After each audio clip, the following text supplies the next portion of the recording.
Students and parents Bachao పిల్లల్ని ఎట్లా పట్టి పీడించిండ్రు, ఫీజు విషయంలో కావచ్చు, వాళ్ళ టీసీల విషయంలో కావచ్చు, ప్రతి విషయంలో వాళ్ళని ఎట్లా సతాయించిండో వాళ్ళు మాకు చెప్తుంటే మేము తెలుసుకుంటున్నాం, ఓహో ఇంత అన్యాయం చేసిండు ఆయన అనేది.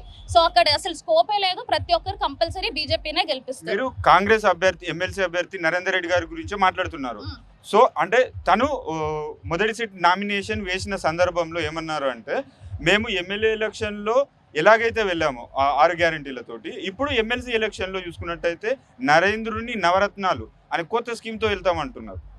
అన్న ఫస్ట్ మీరు ఇచ్చిన గ్యారంటీల మీద మాట్లాడండి, మీకు దమ్ముంటే అవి ఇంప్లిమెంట్ చేపియండి. కనీసం స్టేట్ అంతా కాకపోయినా మీరు నించునే 4 పార్లమెంట్లో ఉన్న వాళ్ళనన్నా గుర్తించి వాళ్ళకి ఇంప్లిమెంట్ చేయండి.